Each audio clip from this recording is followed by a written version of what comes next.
I brought back my background from last week's vlog. Part of it is laziness, but we're gonna revisit.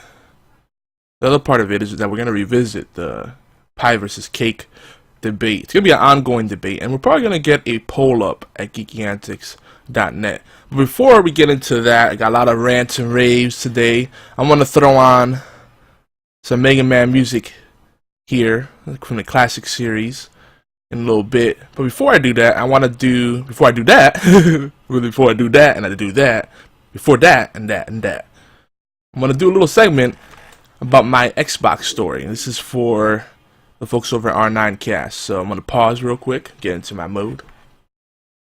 What up, R9Cast? So you asked a few weeks back for everyone in the All Games community and listening in to R9Cast, whatever way they like to do it, whether it's Stitcher, iTunes, whatever the cool kids are doing these days.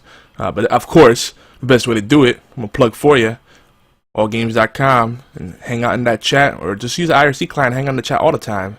Stay plugged into the community. All Games, great community. And I'm not just saying that because Horse Play Live is part of the family now, officially. But so my Xbox story is pretty cool. Let's see. At the time, I was trying desperately to regain faith in Nintendo. And I was trying to branch out a little bit. I dabbled a little bit with the PlayStation. Wasn't really my thing. And of course, I was one of the people that was milking the crap out of my Sega Saturn and my Sega Dreamcast. So the Xbox, the original Xbox, is just a natural segue. I mean, let's just pull up this controller right here. Look at that thing. Tell me that isn't like a mashup of the original Sega Dreamcast and the analog Sega Saturn controller, which I thought was great. That was the one that they recommended you play. Actually, if you got a bundle of Knights, you would get that, the big fatty controller, and the analog on that was just amazing. Granted, that was an on-rails experience, but it made you feel like you had a lot more control than you really did. And that was a great game. They could have done more with it, of course, but you know, Knights was really fun. But you know, Xbox, original Xbox, let's say Xbox One, original Xbox, was a no-brainer. I think it's huge. Look at this thing. Oh yeah. Oh. Hey, what'd I do? I didn't do that. So it should have just been a no-brainer. But I was trying to get into the GameCube, and I really enjoyed it. I played a lot of the GameCube games. Metroid Prime was one of them. I can't remember what else I played. I played like Baldur's Gate on there, which is very different from the PC version. And I mean a whole slew of games, but it didn't have the online, and I'm a PC gamer at heart, so that was a big kicker. So at the time, I was working at a managed services company that did help desk and database management, basically IT services for companies that wanted to outsource it. And our main thing was call center. So what we used to do is to kind of get our frustrations out, because call center work sucks, whether you're a manager or an analyst, CSR, whatever level you're at. It just sucks because you deal with a lot of irate customers, and you have a lot of you have to deal with ASAs, your average speed of answer, and then you have to make sure you know, keep the calls. You have to have call control and keep the calls short. But anyway, I digress. For those in the IT field, still, my heart goes out to you. But the Xbox was just a way for us to break the ice. So I got an Xbox Live pretty much at the beginning.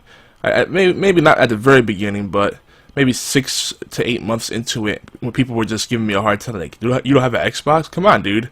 GameCube, it's not a man should not be using the GameCube.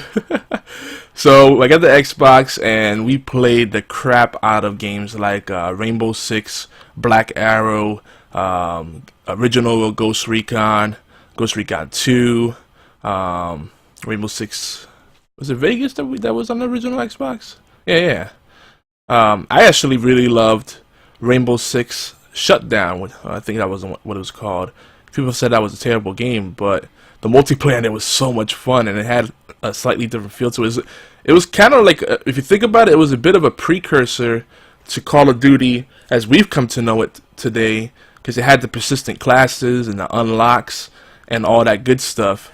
But the best thing, let me see if I can pull up a picture here. The best thing about having the original Xbox, and then we're going back, we're gonna bring this back around. If I can find this image, we talk about how it's kind of like the Sega fans' natural upgrade. Oh, that looks terrible. Let's talk about Shenmue 2, which one of these days I want to get back into that thing. By the way, if you're wondering why I got this weird background, it's because I'm doing my vlog and I'm doing my Xbox story as part of my weekly vlog, which I usually put out on Sunday. There's a reason I have cake and a pie fighting each other, so I'm not weird. It's part of an ongoing debate. It's very serious stuff. But yeah, Shenmue 2, I mean, this game was campy as hell, so a lot of people made fun of it because of that, but it really was groundbreaking. The open world feel, the mini games you could do, the exploration, the fighting system, the interaction you had with the environment and the NPCs. You had mundane things you could do, like raise a pet, or I mean, I'm not even gonna get into all of it, but that's a game that I think is worth going back to. And you know, after my experience with the Xbox, I decided that as far as consoles go, I'm an Xbox guy all the way. It's just the kind of games that I want to play. Now that said, my one sore point is how Microsoft handled the transition from the Xbox, the original Xbox, to the 360, and basically shutting down online support. I think that was a bad move on their part, but they really wanted to force people to 360. But the 360 had a long run, and they made up for that. And I think it's still going to last at least 2 or 3 years more until people really feel that the Xbox One has enough content for them to, you know, make that upgrade, make that investment. That's kind of where I'm at. But yeah, I would say I'm a bit of a fanboy, and you know, seeing the kind of Sega tribute. A lot of Sega games were on it. Another one that I liked was Panzer Dragoon Orca, which was a really great on rails kind of shmup. You know, it's just action packed. The story was wild and pretty much incoherent, but boy was it satisfying. So that's my Xbox story. I'm gonna go take a pause here because I'm gonna continue my vlog. But yo, shout out to R9Cast. Thanks for asking the community to do this. I think everybody should do it, whether you have a face for radio or not. You know, here's my ugly mug. Ha! But yeah, it's cool. I'm getting a little nostalgic. I definitely want to talk more about my experience with Xbox. But I can tell you this: there were many days at work when we get together and everybody was tired and we're just taking energy drinks, you know, Red Bull, Jolt, whatever. At the time there was a thing called Balls, but not Balls with double L. It's a BAWLS. It came in like a little blue bottle. We were just loading up on the caffeine, trying to recover from the long night of gaming the day before. Good times. You know, in some ways, I gotta say one more thing. In some ways, the original Xbox, had a more social feel to it, and it felt more like, I don't want to say exclusive, it was kind of like a special club to be in. I don't know, it was weird. It had a different feel to it, because when you met someone that had an Xbox, it was like, sweet, me too. Now it's like everybody has an Xbox 360 or Xbox One, and it's still great when you hear the people play on that. But it's not. It lost a little bit of that magic. But I remember what we used to also do is I had one coworker that had a LAN party set up in his basement, where in this setup he just had a bunch of TVs and network cables, and we would just hook up the Xbox Ones. And I had a carrying case. I was gonna show it, but I got it kind of like tucked away in a pile of stuff. But it's this big bag, you know, carrying a heavy, clunky Xbox One, original Xbox. And it had the little vents on the side so you could play with the Xbox in the case and then just zip it back up and take it with you. And it had a big pouch for the headset. Gosh, Microsoft was really bad when it came to proprietary stuff, because you had to get the Xbox communicator and before you could get anything hooked up into it. But on the good side, it was actually kind of more open, actually, because you could use any headset as a Xbox headset, as long as it had a 1/8 millimeter standard mini stereo plug in there, and that was good. You could use cell phone headset or whatever you could find. So there were a lot of accessory options for that original Xbox because of it. I think they got, in a way, they gotta kind of borrow some pages from when they did right that then in those times. But you know what? Let me just say, maybe that controller. Let me pull that controller back up. I actually really like this controller. People made fun of it, anti-Xbox people were like, "Oh, that controller. You need a back brace in order to use it." Wee, look at the Xbox controller flying. Oh yeah. All right. So I'm sorry, this is a long video, but yeah, thanks R9Cast. You're awesome, and I'm gonna keep moving. Hope you enjoy my Xbox story. All right.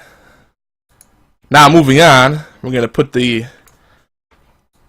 Mega Man music up in here. Oh yeah.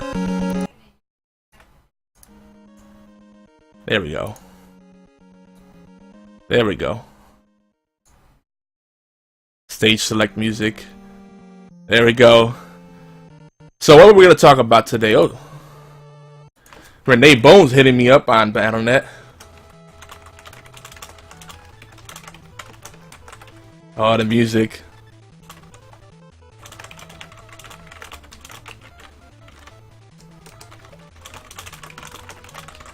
She's playing some Hearthstone. I got her into Hearthstone. I think she tweeted out, "This is my new addiction," and I said, that makes me giddy. I'm glad that I'm able to convert some people to Hearthstone, because as pervasive as Blizzard is, they're very popular. Everybody knows Blizzard name, especially because of World of Warcraft. Maybe StarCraft 2 and Diablo 3. They're a little more niche, but people still are hesitant to try out Hearthstone. So let's talk about that real quick. We're doing a thing called Yotai. It sounds like Japanese, but it's not. It's YOHTAI. Hashtag Yotai. YOHTAI. It's Ye Old Hearthstone Tavern and Inn. Go over to geekyantics.net and just share your battle tag, and it'll be a great way for us to set up game nights and get to know each other, make new friends, and all that good stuff. Man, I'm really enjoying this music here. But yeah, check out the Yotai series. It's gonna be a bunch of tips and tricks in each issue, and talk about some of the current things, issues, meta shifts in the game, and all that good stuff. And right now you're listening to the Mega Man OST from the classic games, so it's good stuff. This should get you nostalgic if you're an old school gamer. But so yeah, Hearthstone is probably my biggest addiction right now, and it's really hard to pry myself away from it. So I'm gonna try to play more things on the stream and do more videos for different stuff, especially for Retro Friday, hashtag Retro Friday, and hashtag Sample Saturday. But Hearthstone is hard to pull away from. It's what League was for a long time. League still is up there, but yeah. I do want to say that I just had a good run on Hearthstone, and I actually managed to put together a decent mage deck and kick some butt with it. And that's part of my quest to kind of force me to do that, to get some wins with the mage. And yeah, my shaman needs a lot of work though. But I find the mechanics of the shaman very interesting. It's a fun class to play. So anyway, actually I was getting into a serious topic, but I also want to say that last night, Saturday, April 19th, 2014, for frame reference, if you're watching this way down the road, I started tweeting out birthday bash, hashtag birthday bash, because my birthday. We did a good like 10 to 12 hours worth of streaming in chunks, but we did like a 5-hour run of Hearthstone and League of Legends. Renee Bones was there, Opti was there from the All Games community, McMuffin, who's always supporting us over at Horseplay Live, and on my personal channel, YogiZilla on Twitch, and on Obi1X2's channel on Twitch. Who else? Not Panda was there, who is a longtime friend that we've played, longtime League of Legends friend. And I guess you can't really say that because League of Legends hasn't been around that long, but it feels like we've known each other forever. And he's always popping in. He came in towards the end of it, but he still came in, so that's cool. Anyway, it was awesome having you guys. I appreciated that, and I wish I could have more birthdays in a year, but it doesn't really work that way. So, excuse the background noise. I got a crazy household, but I gotta get this vlog done. So that's on my serious topic, and then I'm gonna end it.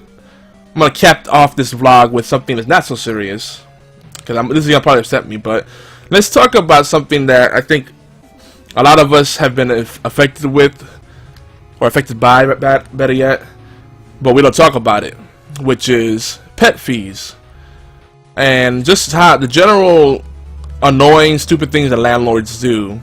We as tenants, as renters, have rights. Now, I want to be a homeowner soon, but for now, renting is more convenient. But it's just such a money pit when you really think about it. Yeah, you could buy a house that needs a lot of work, but it's yours, and you get equity, and you have a lot more freedom, unless you're part of a homeowners association, which that's a whole other thing. But,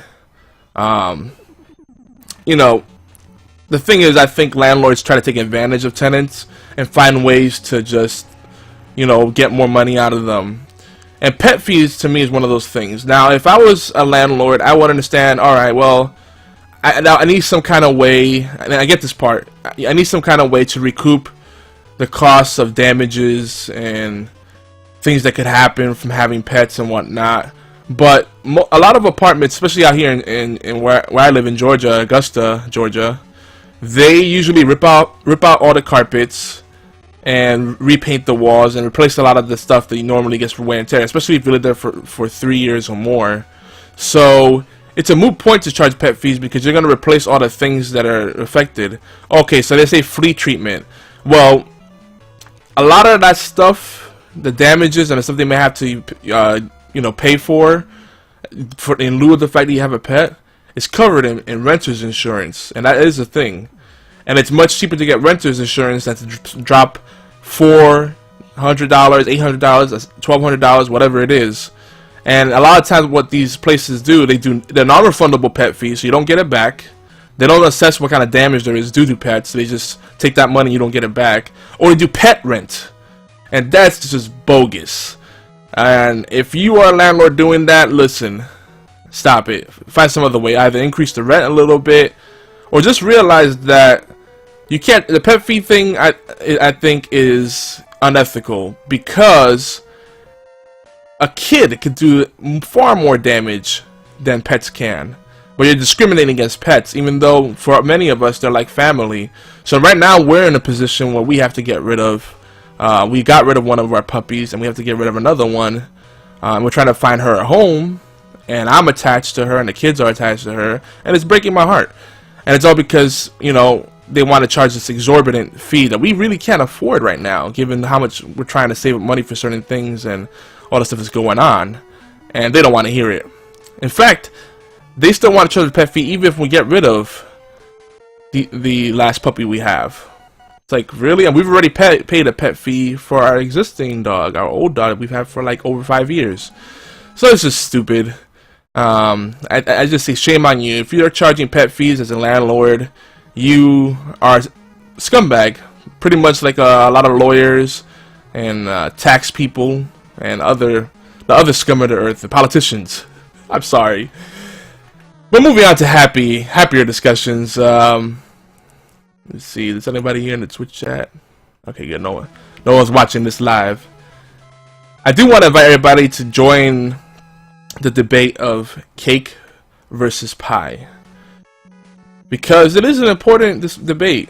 And one of the things I had asked is would you consider cheesecake or flan cake or pie? And the response I got is that they are cake. They're more in line with cake. So that's interesting. Keep that feedback coming. If you want to sound off on it, 206-415-4987. That's the voicemail hotline. 206-415-4987. That's the voicemail hotline over at geekyantics.net. And we'll probably get a poll up about what's better, cake or pie.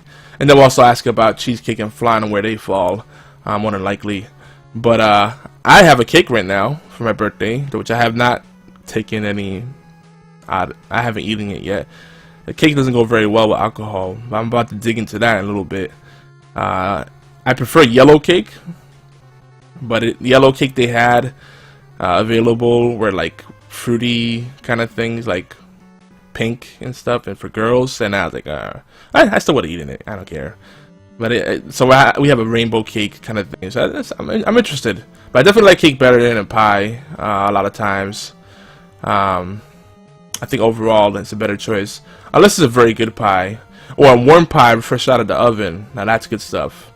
And I like my apple pie. I like my pecan pie, you know. But I think I prefer cake. I think that's what I'm gonna stick with. Let me know what you think. You know, leave some comments if you're listening on or watching on YouTube. And you got the voicemail hotline, 206-415-4987. I'm going to wrap this up because right now we are at, what, 20 minutes? Oh, not too bad. I thought I rambled on a lot more than that. So that's good. Well, thanks for tuning in, guys. This has been the Geektastic vlog. My name is YogiZilla, known to friends as Yogi or Yomar. And I'd like you to be a friend. I'd like you to be a friend. So plug in to the geekyantics.net community, leave some comments, do the Twitter thing. I'm on Twitter as YogiZilla, at YogiZilla to be specific, and at Geekyantics. I got a Tumblr, I got an Instagram. I actually might be doing some stuff over at DeviantArt, so I'm all over the place. It's easy to find me. I'm pretty much YogiZilla everywhere. And let's connect on Steam, because I got a bunch of games I like to play with folks over at Steam. And I think that covers everything. I hope you enjoyed the Mega Man music in the background. Because I'm just feeling very retro right now. And don't forget, hashtag Retro Friday. Every Friday I'm going to try to get at least one video or Twitch stream up of a retro style game or a classic game from the Sega Genesis or NES eras. And maybe some other stuff too. Maybe some old arcade games like Mr. Deuce Castle, Zookeeper. We'll see. I might do like, if I can find a lot of little games I could play, I might just do like a mashup of them one day. So there's a lot of stuff we have planned. So best way to keep up with it is follow me on Twitter, and also make sure you're following me on Twitch, YogiZilla. And I am at 49 subscribers right now, and I was gonna do something big for when we hit 50. So what I might end up doing is doing something like Ask FM, where I'll ask a question, and whoever gets to answer right first on Twitter will win something. It'll probably be like a Steam game or whatnot. But I'm gonna see, because I have a lot of games to give away, and probably some beta keys too. Shout out to Deckard C, who has some Curse Voice beta keys. We might be giving those away as well. It's for League of Legends. I was closing this up and I totally went off on a tangent. Alright, I'm out of here, guys. Before I go off on another tangent, don't forget, visit us at geekyantics.net and check out Horseplay Live at allgames.com, iTunes, TuneIn Radio, Stitcher. We're all over. We're on Zune, so you get us on your Windows phones and your tablets and your Xboxes, of course. And yeah, this has been a good vlog, hasn't it? I think we did a good job. Hey, good ending music right there. Woohoo! Alright, and again, that's Mega Man classic OST, original soundtrack, some 8-bit flavor. Alright, signing off, guys. Peace.